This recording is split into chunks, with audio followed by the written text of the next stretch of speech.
Democratic candidate for President of the United States in 2020, Pete Buttigieg, and Professor of Global History at Oxford, Peter Frankopan. As a graduate of Harvard University and a Rhodes Scholar at Oxford, Pete Buttigieg served for 7 years as an officer in the US Navy Reserve, including a deployment to Afghanistan in 2014. In February 2020, he won the Iowa caucuses, becoming the first openly gay person to ever win a presidential primary or caucus. He is the author of The Shortest Way Home and his latest, Trust, America's Best Chance. Peter Frankopan is Senior Research Fellow at Worcester College, Oxford, and the Director for the Center of Byzantine Research. He is the author of The First Crusade, The Call from the East. In this conversation, Pete will explore the role of trust as a foundational value of democracy, demonstrating how its breakdown is central to America's current predicament and offering a new outlook for moving forward. It is my pleasure to welcome Pete Buttigieg and Peter Frankopan. Great. Well, thank you very much for the kind introduction. And thank you all of you for joining us today from wherever you are in the world. Here in Europe, it's mid-afternoon and it's a Sunday. So you've chosen to do this rather than take the dog for a walk or whatever. But let me welcome Mayor Pete. It's a huge pleasure. I followed your presidential campaign very, very closely, as I think many of us did over here in Europe. And above all, I'm sure you'll agree with me, there are not enough Petes in the world today. So it's very nice to see a very prominent one doing so well. But tell us, before we talk about your book, how have these last few months been for you? I mean, you well, this time a year ago, you were right in the thick of it. Come through March, you were about to go on your victory tour or your celebration tour, and things came to an end. What's happened since you stood down from being a Democrat candidate? Yeah, well, the strange thing is that our presidential campaign ended almost at the very moment that the lockdowns began. And in some ways that may have had something of a blessing to it, even though it was a terrible circumstance, because I'm not sure I would have been capable of sitting still if we hadn't been forced to. And so it opened up a little bit of time to think, which is part of how this book came about. But as many of us have discovered, you can get awfully busy without necessarily traveling anywhere. And so as the months have passed, I found myself teaching at the University of Notre Dame, deeply involved in the Biden-Harris campaign. We set up our own organization, Win the Era, which among other things is helping us back a lot of candidates in non-presidential races who aren't getting enough attention, but are going to be very important to the road ahead. And just generally catching up on life. It's, we put our marriage through one kind of test, Justin and I did, by being constantly on the road and apart from each other. And then, like so many, we're going through a different kind of experience, being constantly together, and have really made up for lost time that way. Actually cooking. I mean, after the campaign ended, just having a meal, not just a home cooked meal, but having a meal at a table instead of it in a vehicle was pretty special. So it's been nice over the months to kind of reboot, even as now we approach this kind of sprint mode with the campaign coming to its conclusion. I mean, voting's already underway. I think about 6 million Americans have already voted. So we're in the thick of it. Well, I'm sure a lot of people watching are going to want to hear your take on the build up to the election and what's going to happen afterwards. But just start us. I mean, is it fun running for office? Is it fun running to be president? I mean, you talk about, how nice it is to cook and so on. If things had worked out differently, if that momentum had worked in a different way, you might have been about to look at 4 or 5 years, maybe 10 years of putting yourself outside a system where you could cook or do anything privately, because if you'd become the nominee and had won the election, is it very stressful being raked over? How do you get used to getting the thick skin, and you've got lots of experience from before, but tell us about the process. Yeah, it's incredibly demanding. First of all, it's more physical than I would have realized when I began, and it's a function of just the constant motion. It got to where when I was about to take the stage, there was a little card table set up with a microphone I was going to carry up with me, and on it was a big tape written in big letters: "You are in whatever, Davenport, Iowa," because it would be very easy to forget which state you were in if you weren't, if you were just so fogged up with moving around and had been in 3 other states that same day. It's a wonder it doesn't happen more often to candidates. But it also can be fun. I mean, if you're a curious person, you're encountering all these fascinating people. They're sharing their stories. You're seeing the entire country all at once. And so you try to balance the enormous privilege of having people, strangers, come to see you and tell you about their lives and listen to what you have to say, with the sacrifices that you're making, which are many. I mean, by the end, I would rejoice if we were going to be, if the schedule revealed that I was going to be in the same hotel 2 nights in a row. Because even that was a feeling, I didn't have to pack up my toothbrush in the morning. That was a little bit of a sliver of a feeling of being at home before we got right back after it. So, there's a magic to that experience for sure, but there's also a price. And the rhythm of being mayor of South Bend, which I visited, by the way, a few years ago. So we'll talk about that another time, maybe over a beer one day. The rhythm of all of that. I mean, if you'd become president, and we'll ask at the end whether you think about having another go. When you're bombarded with demands and with people and with pressure, how easy is it to keep a clear head? How much do you need to rely on advisors around you to kind of ground you, both personally, but also to be able to sift the wood from the trees to work out what you should be making policy announcements on? How does the machine work around you? Well, you in a very immediate sense, you've got a sort of bubble of traveling advisors, and it's small.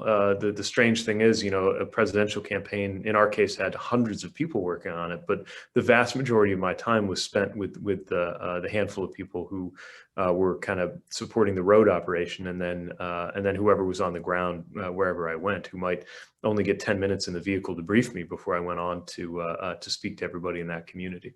So you try to make sure that you're first of all not imbibing too much from Twitter, because you learn very quickly the difference between what's commanding attention online and what's commanding attention in the communities you're visiting. Same thing in terms of the press more generally. I felt the reporters who covered us as a general rule were fair and did a good job, but the difference between I'll take one example. There was a phase of the campaign where I would, at the end of every single event, I would have heard at least one question about the impeachment or about Russia from reporters, but never from a voter. And during that same stretch, I would, at every single event, get at least one question about mental health from a voter, but never from a reporter.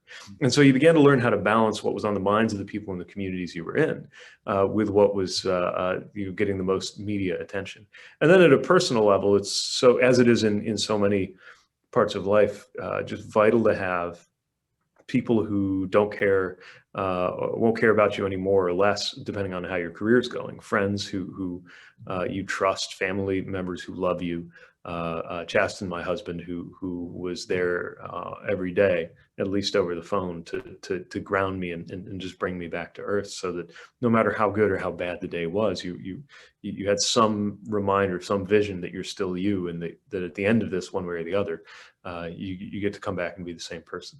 And what about when it's surreal? I mean, you write in your book about how, amongst the accusations, you've been accused of shooting or killing 5 dogs when you were a teenager, and somehow been involved in fixing the price of bread in Canada.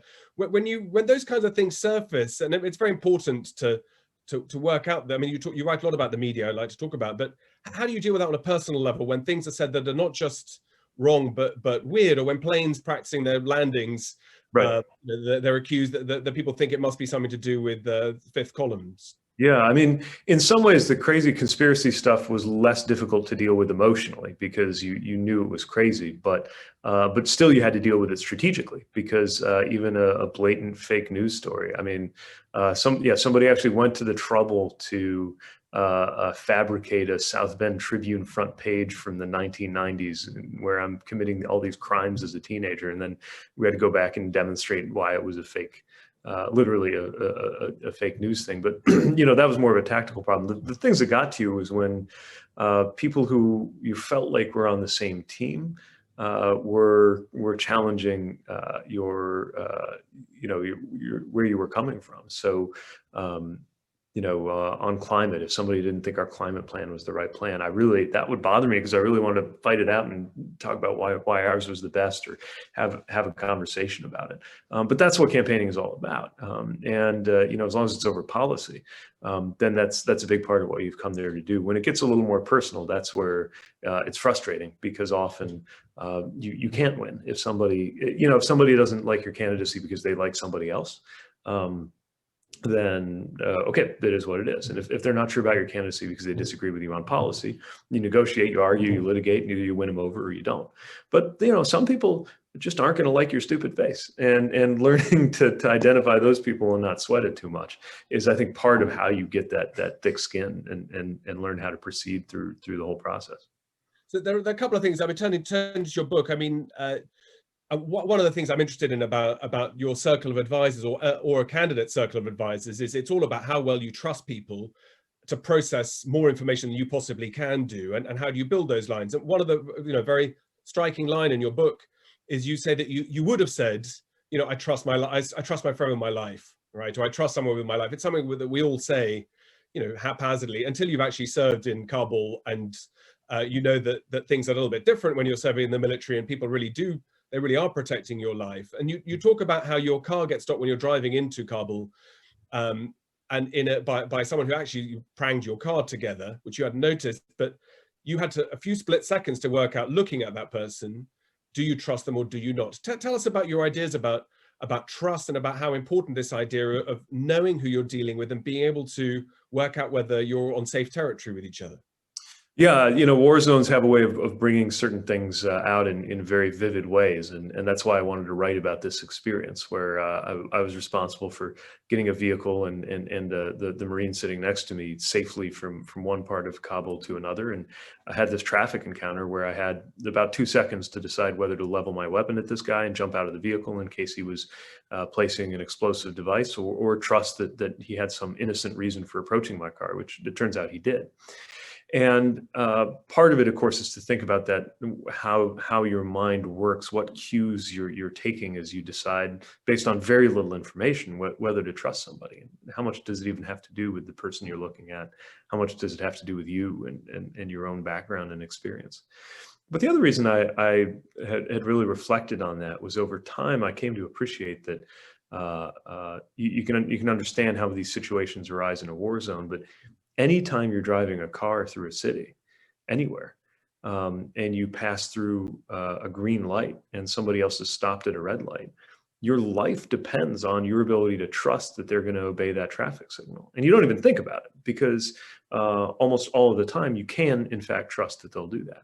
But it's an indicator of how just the most basic elements of being able to get through life depend on a measure of trust.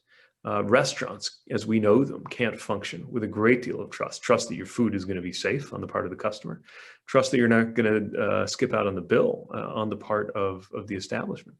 And without that basic level of trust, and importantly, without being able to take it for granted most of the time, everything would grind to a halt. And it's one of the reasons I'm very worried to track the dramatic erosion, not only of political trust, how much we trust our politicians and institutions, but social trust, because there are surveys over the years demonstrating that there's a precipitous fall in how much people, certainly in the United States, how much people believe they can trust other people. Well, tell us about that, because so in your book at the beginning, you say that there are 3 crises of trust in the US right now. One is the American distrust of institutions. Second is the American distrust of each other.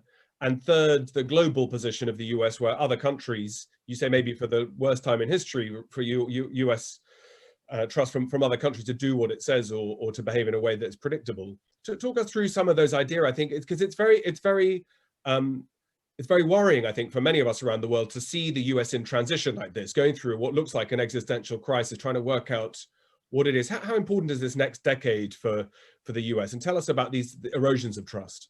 Yeah, I consider it to be the deciding decade. I think that certainly in my lifetime, and probably across the 21st century, there's not been and won't be a more decisive decade in terms of shaping how the rest of the American project will go. And there are several reasons why we've come to this point, but the bottom line is we need to get out of it, and quickly. I'm especially concerned with global trust in the United States, because this is a moment where I believe an authentic and beneficial sense of American leadership is more useful, maybe more needed than ever. You think about a challenge like climate change. That the US, which accounts for maybe 15% of the world's emissions, obviously can't solve alone. But also, with the US being the world's largest economy, it can't be solved without the US. And So a level of cooperation is going to be indispensable. Cooperation depends on trust. In some ways, we're living through not only an enormously important mass casualty event with COVID-19, but also a kind of dress rehearsal for climate change. It requires countries to be able to coordinate. It requires populations to trust what experts are telling them or warning them, even if those experts adjust the guidance they're issuing over time, and understanding that when scientists revise their guidance or their assumptions, that is actually something that should demonstrate that they're more credible, not less. But if a cynical politician wants to use that against them, and this happened in the US early on with, there's an early phase where medical experts were saying, regular population shouldn't get masks because they were trying to preserve them for medical personnel. Now this is being used retroactively by politicians who, to this day, seem to resist the idea of wearing masks, to say, oh, well, see, they didn't even know, nobody knows, you can't, to fill us with doubt, in other words. Further evidence of how important trust is the work that our adversaries put into undermining trust here in the United States. A big part of what these bot or troll entities do, often state-sponsored, often Russian, but not only Russian, has to do with this. But I also looked to the international experience as evidence of how trust can be built with extraordinary speed. And this is why I think the experience of the alliances built during World War II and the institutions built immediately after World War II are a great example of what America might do. We established almost a century's worth of trust in a matter of 3 or 4 years by stepping up and being helpful to allies and acting in a way that inspired a lot of confidence. It is easier to do that amid terrible circumstances, and we're in a terrible crisis right now. Paradoxically, that presents an enormous opportunity right now for the United States to restore some of that credibility that's been so badly broken down. Well, let me ask you about that, because I think it's very hard for anybody listening to you to disagree with the basic idea that we should trust each other, that, and built into all of that reliability of news information and supply, dealing with foreign rivals or competitors and influence and so on. And even with the sort of idea that the post-Second World War built institutions, and maybe that needs some calibration. But in terms of the reality, still 40% plus, looking at polls at the moment, don't share that view, and do think that Trump is doing a good job. They don't think that the US should be playing the role it's done for the last 60 or 70 years, and are highly critical of both internal US issues and also external. And I suppose, if one is fair, within good reason. It's not, Trump hasn't engineered racial inequality or wealth inequality. This is a persistent problem that's gone back decades, if not centuries. And the US role around the world has had it's had some wins, but it's had a great many misses also. So how do you understand? How does one look at the flip side of the coin and try to understand that the trust that you're talking about is not one that other people necessarily are seeming to either buy into, and that their vision of what they think trust means something very different? Part of what I write about is that trust isn't about perfection. It isn't about flawless consistency. In fact, if we were flawless or perfectly consistent beings, trust wouldn't even exist as a concept. Trust is only intelligible because we don't know what other parties will do, and because we sometimes can't find out. One of the things I reflected on and wrote about is that this maxim that Ronald Reagan enjoyed quoting, trust but verify. If you think about it, it can only really be understood as a joke, because trusting is not verifying, and verifying is not trusting. So I don't think that it should discourage us from trying to build trust, to think about the ways or know about the ways that America as a whole has not always acted the way that we would want to be seen, and that there are plenty of things to be skeptical and suspicious and even afraid of. But it's precisely across those that we've got to build enough trust to get things going. Trust could be understood as an exchange of vulnerability, making yourself vulnerable based on an expectation about how others will behave. What we need kind of fused with that is a kind of leadership that motivates people to behave in a better way. Not to be partisan about this, but one thing that was a specialty of mine when I was running for president was that we performed especially well in some of the counties in Iowa that had voted by a very big margin, 20 or 30% for Barack Obama, and then turned around and voted by an equally big margin for Donald Trump. And I think what that tells us, among other things, is we're not necessarily talking about people who are all committed to this radically different worldview.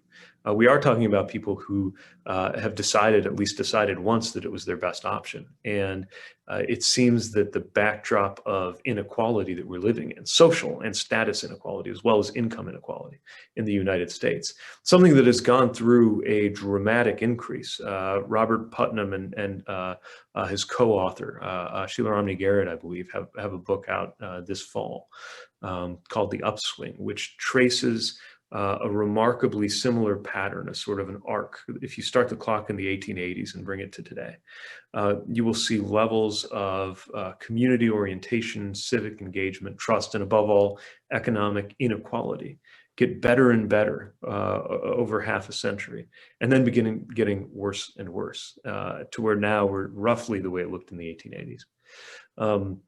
This motivates all kinds of strange political outcomes and is part of what we need to get on top of in order to have any chance of turning the corner into a positive cycle of trust, which can also be established.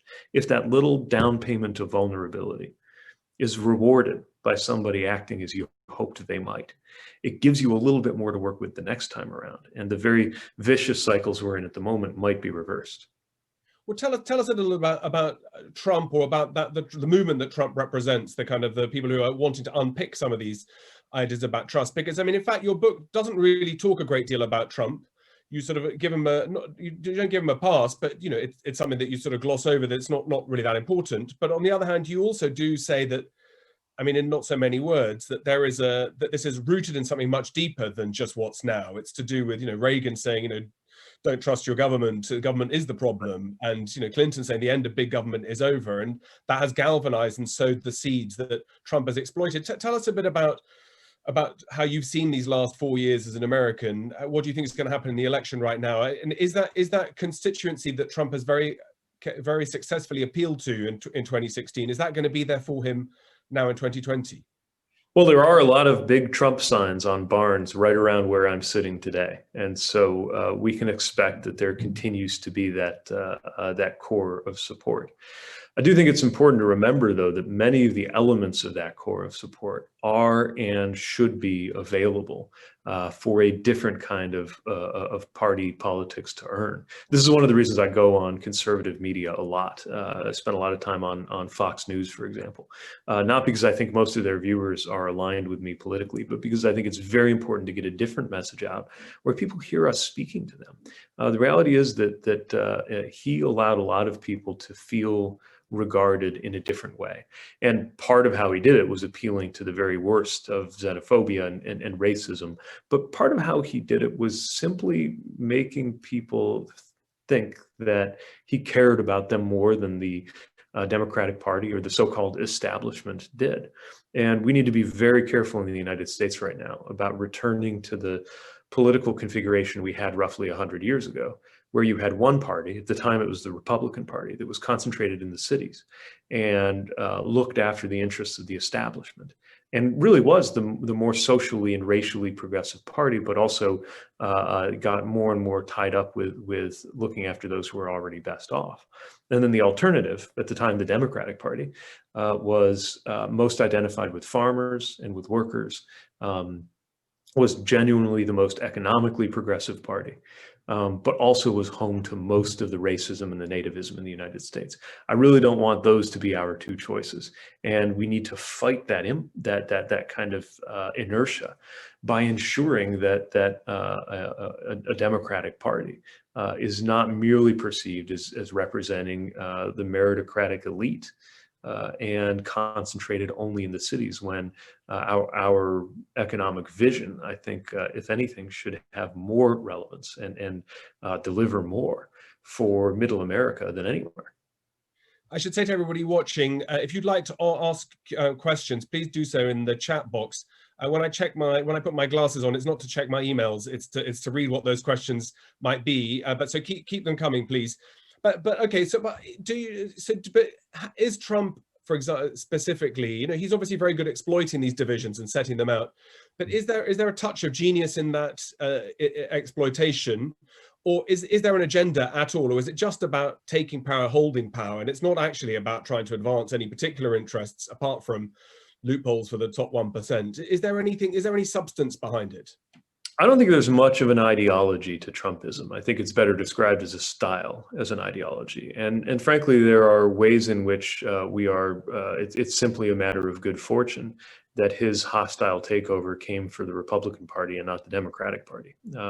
At the same time, he certainly has a pattern of things like tax cuts for the wealthy, a commitment to a kind of closure against, certainly against immigrants, an agenda of protecting a kind of prior, largely white order in the United States. But I think he would happily switch any of those things if it were a clearer path to power. The only thing that's really ideologically strong in this coalition is something that doesn't come from him. In fact, it's a set of beliefs he doesn't hold, but adopted for naked political purposes. And that's the pro-life, evangelical, anti-abortion, and in many ways anti-LGBTQ agenda of the hard religious right. Now, what's interesting is that in turn has helped awaken a different political religious culture in the United States that's long been here, but I think is finding new expressions that I'm very excited about as part of what my campaign talked about, trying to overcome my own party's allergy to discussing faith, because the hypocrisy needs to be challenged and confronted. But this is a very strange cocktail of political forces, and something that I think probably can't hold together without the personality of Donald Trump, which is one of the reasons it's so important, I think, that he be defeated soundly, so that there are two kinds of Republicans going forward. Those who walked away, like the two Republican National Committee chairmen, former chairmen who've now endorsed Joe Biden, people like Mitt Romney, who will keep distance between them and this president, and the others who insisted on hugging the bomb all the way to when it took them down with him politically. And do you think it's Biden's to lose now? Do you think there's any other result that's possible come November? I think anything is possible. We've learned that the hard way here in the United States. It's certainly looking good for Joe Biden.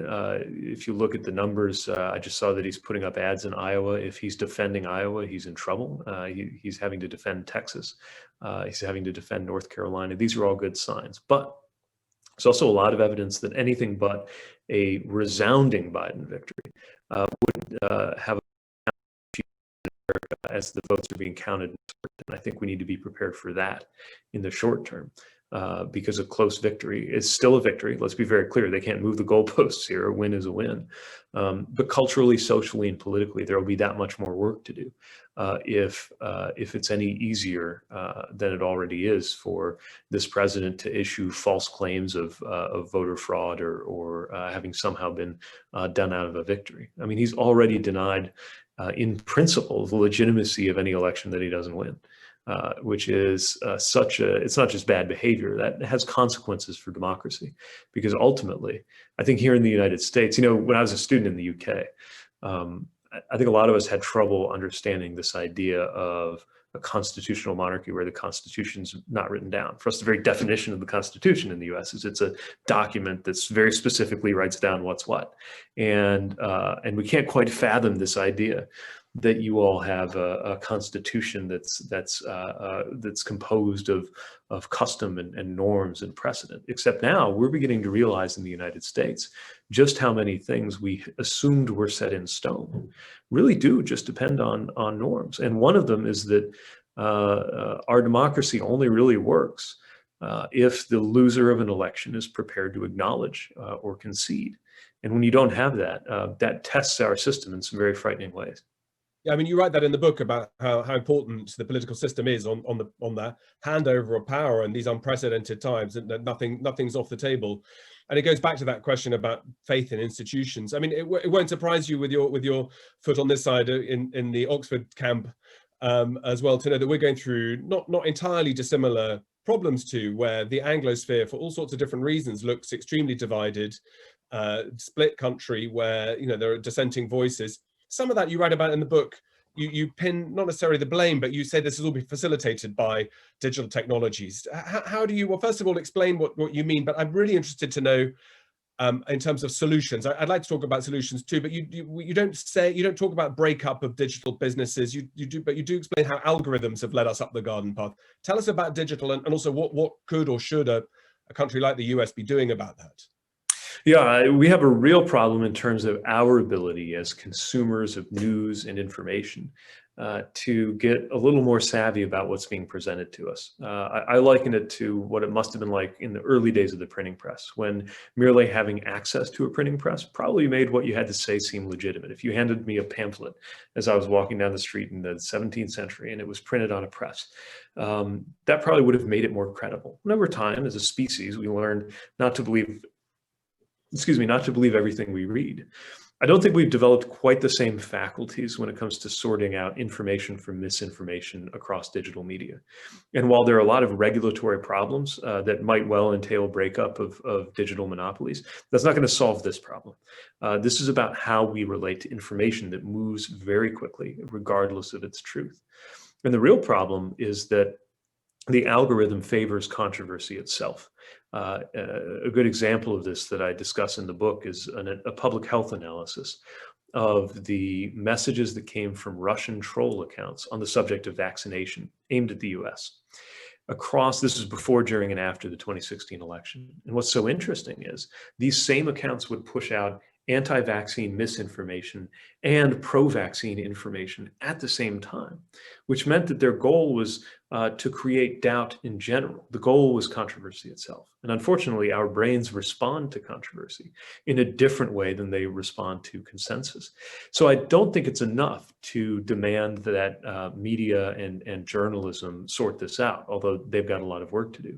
We ourselves, as consumers of information, need to realize that every time we like something, retweet something, or click on something, we're voting. And we should take those choices as seriously as we do our votes, because that's what the algorithm hears them as. Tell me, but you mentioned going on Fox News. I mean, do they let you on whenever you want? I mean, there's a level of bravery too of giving your opinion to people who don't, you know, not going to share your views.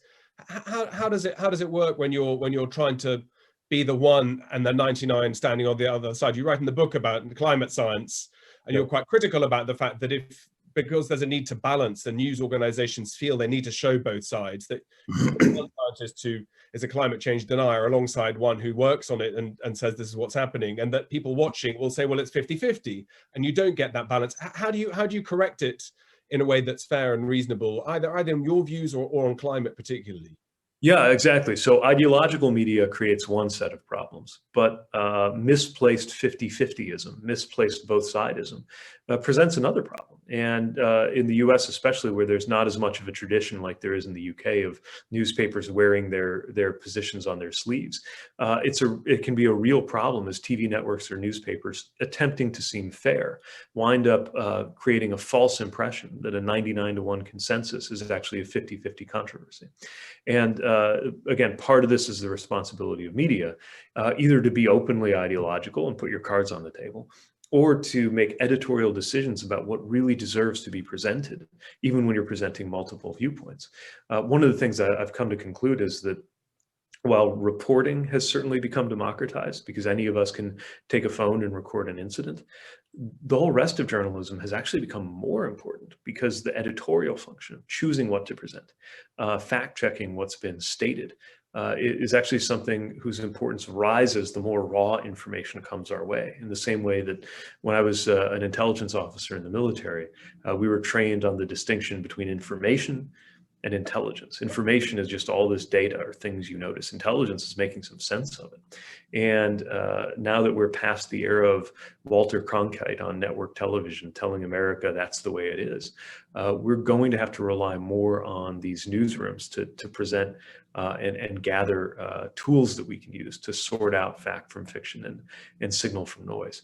The other thing is, and the reason I'm on Fox so much, is to personally make sure that alternative viewpoints are presented when there is a nakedly ideological network, knowing that even if not all of the people behind that network act or present in good faith, plenty of people tune in good faith, and I'm to blame if they've never heard my message at all, and I missed an opportunity to give it to them.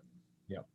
I mean, there are tons of questions, so I'll just ask a couple more before we go to some questions about the solutions to trust. I mean, you talk a lot about inequality, and you write about the importance of tax reform. To walk us through the problem and what the solution is, and how one tries to correct the issues of multi inequalities. Yeah, so tax reform feels like a pretty unsexy solution to a deep social problem like this. But one of the patterns that you see in high trust societies is that there's a sense of fairness as everybody pays into a tax system and gets services in return. That sense of fairness means the public is more likely to continue to support robust investments in a healthy social democracy that continue to deliver. And that raises confidence in government. It's a chicken and egg thing. We've got the reverse cycle going on in the US. People perceive the tax code as unfair, and they're right, it is. As a result, and I say this as a progressive, but this leads to people being less likely to support government investment because they feel like it's an unfair burden. This means that the government is starved of resources and less able to deliver. People notice that it isn't delivering, and that breaks down confidence even more. And they're less likely to be open to any kind of reasonable taxation to get the job done. One of the holy lands for the American left is Scandinavia. A lot of comparisons are drawn. Some aren't really a strong analogy. Some of them are, in terms of how Nordic nations deliver very effective services and are able to raise the revenue to do it without people feeling like they're being taxed unfairly. So much so that actually there's a body called the Nordic Council of Ministers that I first learned about when researching this book that published a report called Trust the Nordic Gold. In other words, they understood trust itself to be a kind of resource that paid dividends. And the dividends that it pays are a willingness to contribute and participate in something together. Right now in America, the wealthiest actually pay a lower tax rate than the rest of us. And the recent revelation that the President of the United States paid all of $750 in federal taxes. This is somebody who may not actually be a billionaire, but he's very, very wealthy, obviously. This demonstrates just how much things have broken down in the US. Fixing the tax code is an unsexy but a very important solution. Another is to encourage opportunities for service. And I don't just mean the kind of military service that certainly creates ways for people to build deep bonds of trust, but isn't for everybody. And I spent a lot of time thinking about how people could gain the same trust that I've learned to place in people that I got to know quickly while deployed without them having to go to war in order to get it. And that's where there's actually a great tradition I think we need to reawaken in the United States of civilian, voluntary but widespread, fully funded civilian service so that more Americans have some experience of one another that isn't mediated by political ideology or encounter through social media, that's free from the algorithm and allows us to get to know each other as human beings first, trusting each other enough to then be able to negotiate our political differences. I think that's a very good point. It's a very proud tradition that has fallen backwards of the way in which the US see its role globally and also nationally in terms of service. I couldn't agree more.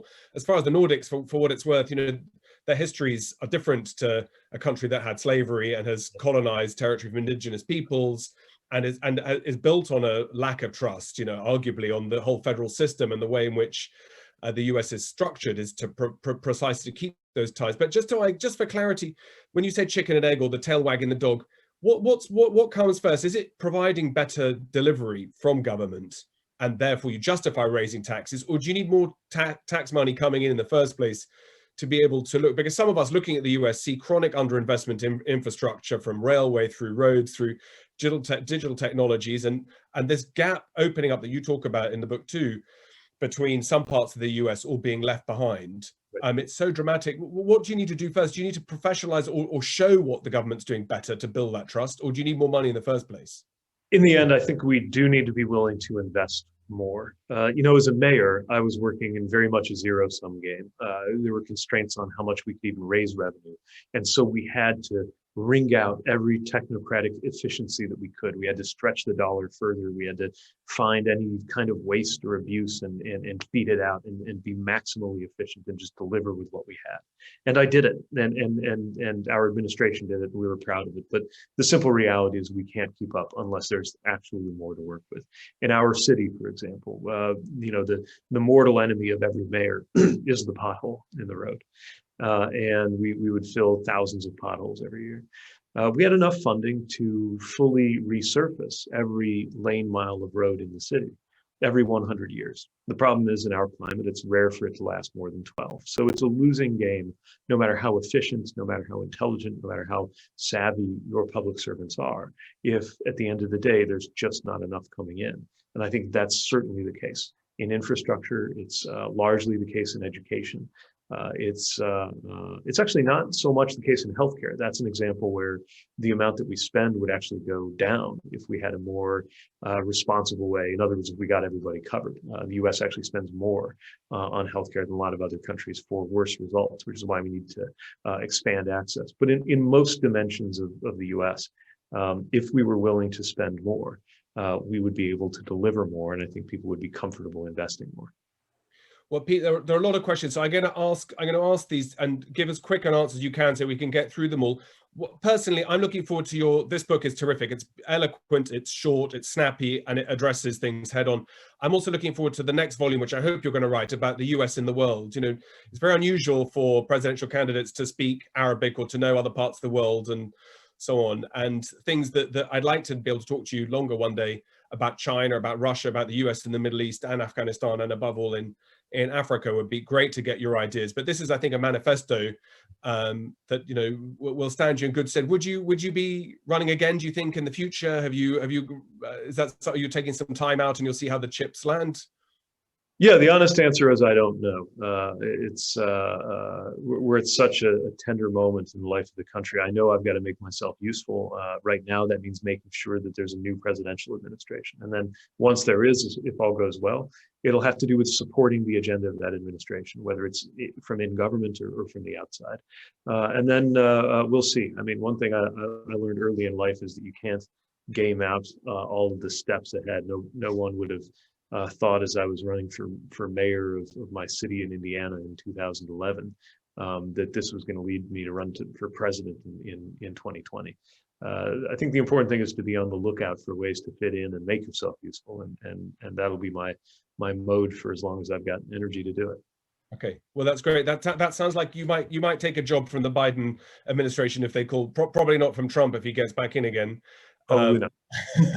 But listen, let me go to some questions. There are quite a lot here. From Gemma, I know you're a fan of The West Wing. Are you excited for the special being screened next week? Can Aaron Sorkin's world of US politics teach us some good lessons?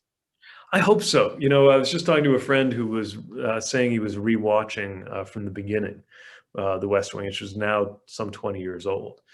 And pointed out one of the depressing things is so many of the issues are the same, and the policy things they talk about haven't been resolved.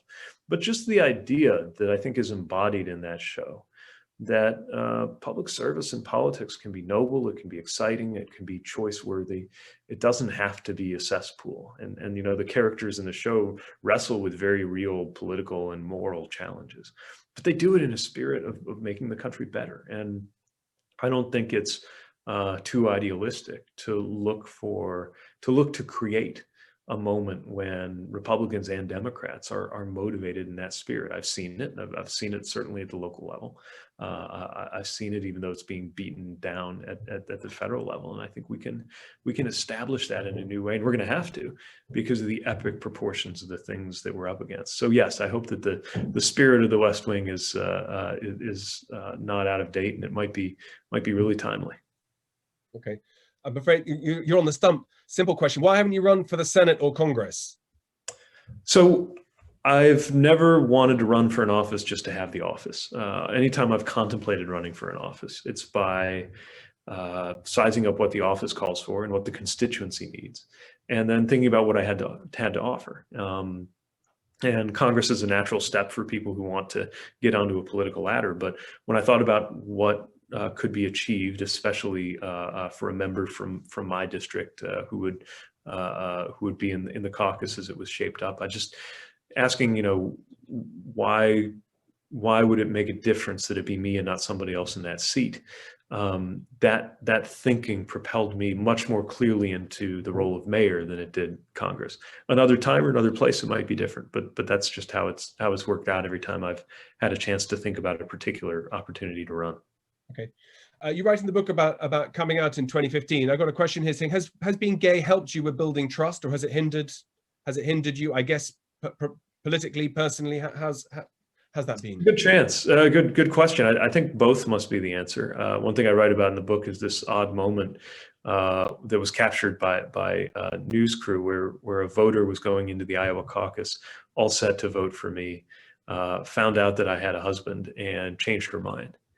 And it was a strange thing to think that this woman trusted me with her children's lives, trusted me with her and her family's well-being, until she learned this important fact about my family and suddenly didn't. So we've got some work to do. But at the same time, I think also anyone who has come out has had the experience of making yourself vulnerable to others. And I would like to think that's given me a kind of openness that makes it easier for me to speak to the concerns that others have, whether they're in the LGBTQ community or others. I think it's part of what motivated maybe the most important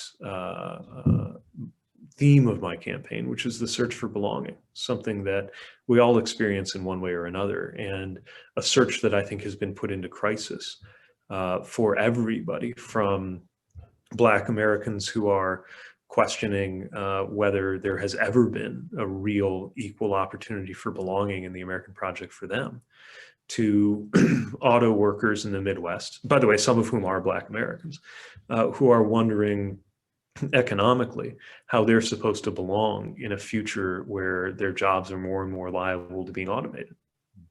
Okay. I don't know how closely you're following Brexit, and we've had a bit in the last couple of weeks from Joe Biden's camp about how the US and how a Democrat administration might see US-UK relations post-Brexit. Did you have are you following that closely? Nancy Pelosi made a few comments that seem to be anti-UK and so on. How do you see the future mapping out as Brexit happens here? Well, you know, the US has an interest in British prosperity and in the strength of the UK as a very important ally, and you know, the phrase may be worn out, but still the idea of a special relationship, I think, is true more than ever. Of course, the US also has an interest in the continued success and stability of the peace agreements in Northern Ireland. And I think the US has an interest in the success of the European project.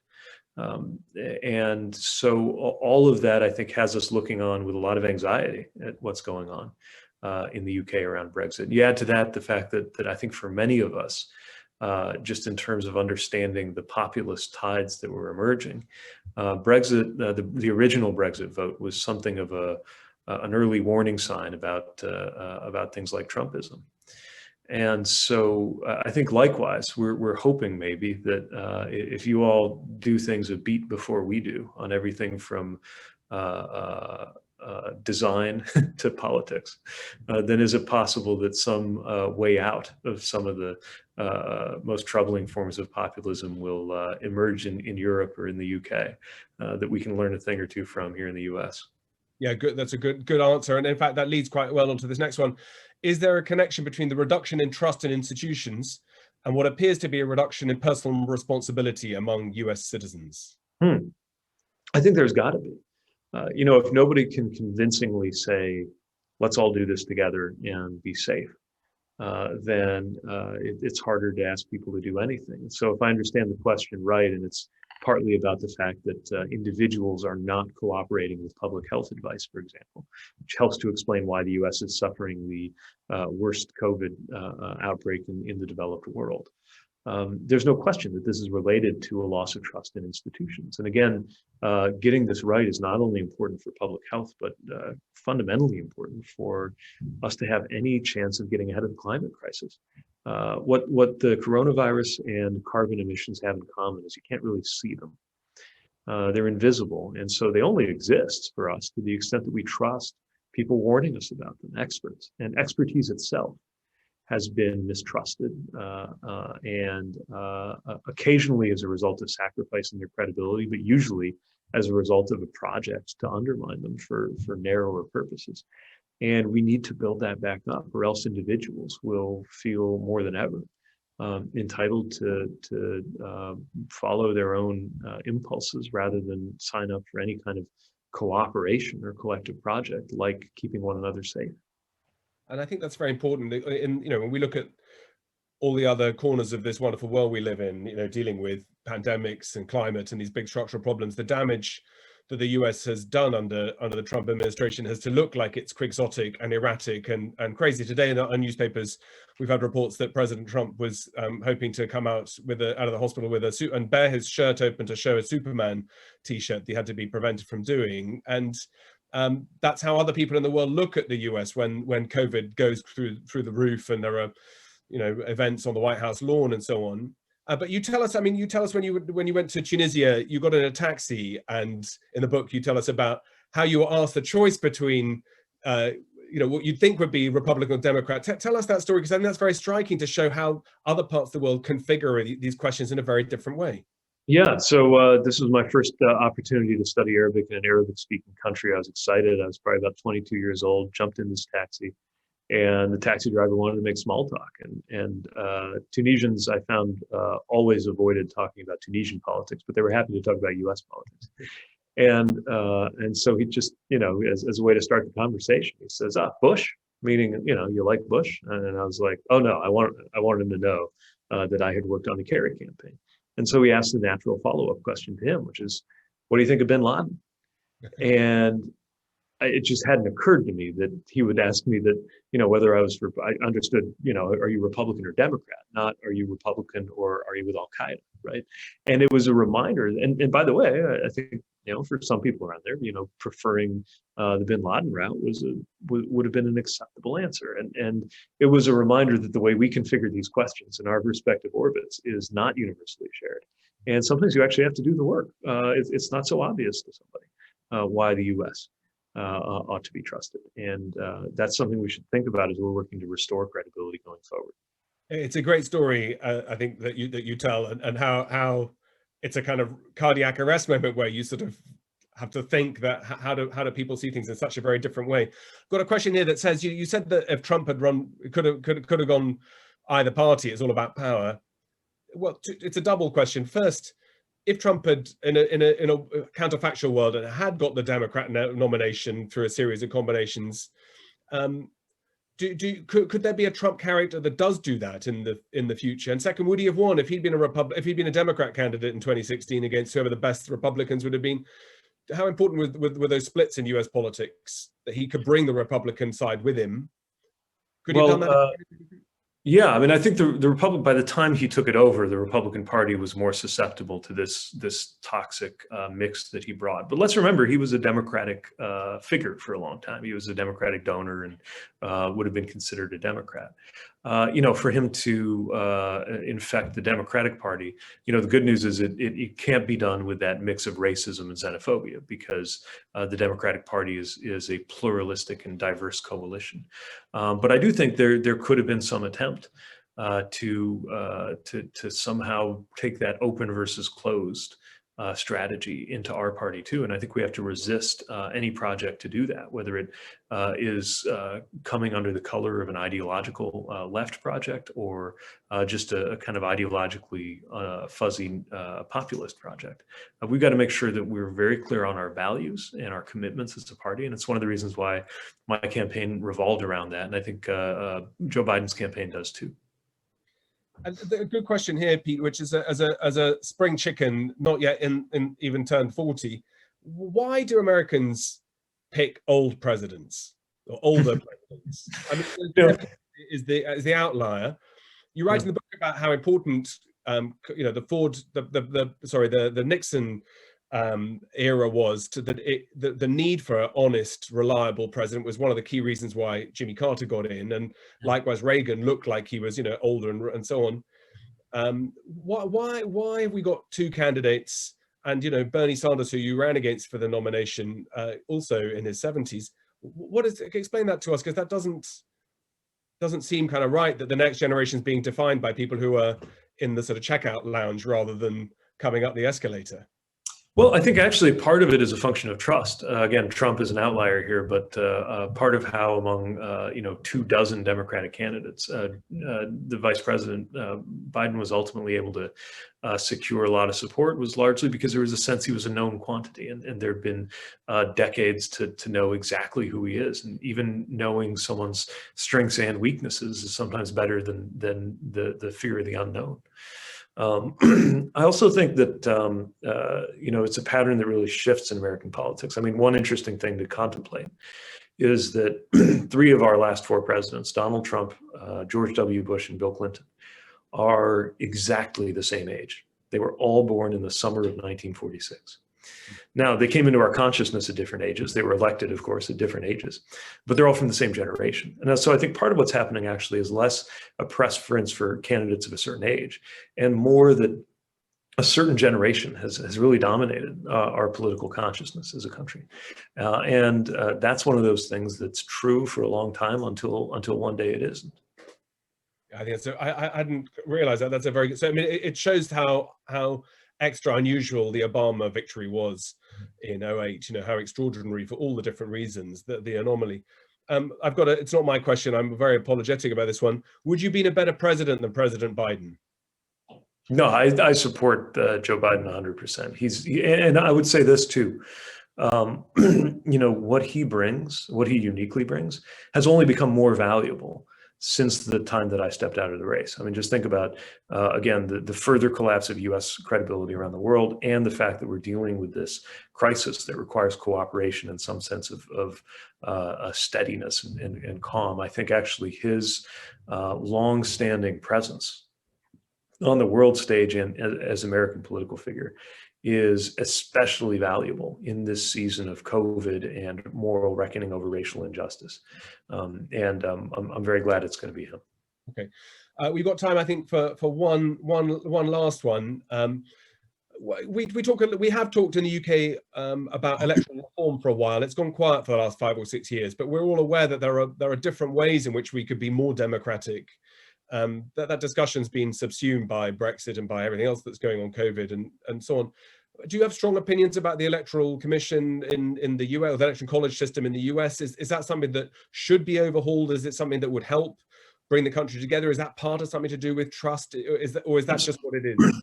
Yeah, we have a lot of anti-democratic or counter-majoritarian features in our system.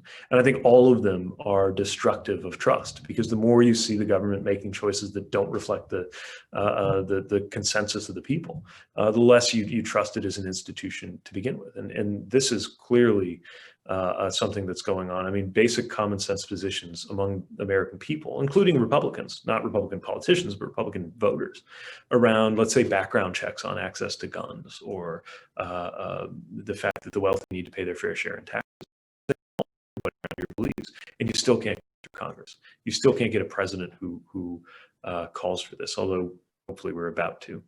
And one of the things that puts a thumb on the scale is the Electoral College. There's no good reason why the U.S. doesn't just let the person who actually had the most support become the president. And I think that we need, sorry about that noise, I think we need to correct that quickly. And do you think, as the final then, is there a chance that will get corrected? I mean, you said, is there an alignment of the stars of one party having control of the White House and both and the Senate and Congress? Is there a House of Representatives? Is there a chance of major structural reform in the US?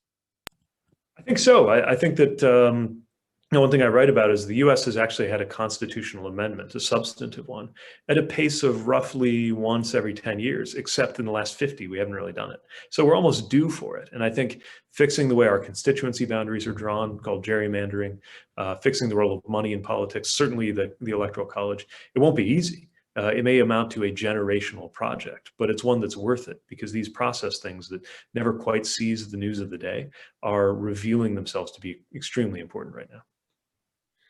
Well, listen. Oop.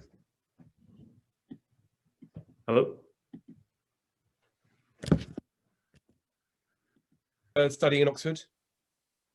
I'm sorry, cut out for a minute. Say again? Which was your local pub when you were studying in Oxford? Oh, there was. I was always fond of the Bear, which wasn't far from Pembroke. I think the Bear and of course the Turf. That was a big American hangout. Well, if you're ever in Oxford, it'd be a pleasure to have a pint with you. I'll let you know if I come through the South Bend again. But Pete, it's been a great pleasure. Good luck in the coming months. Hopefully we'll speak to you in the months and years ahead. But in the meantime, I recommend Pete's book, Trust America's Best Chance, available in all good bookshops now. And thank you very much for joining us this afternoon. Thanks so much. It's a pleasure. Stay well.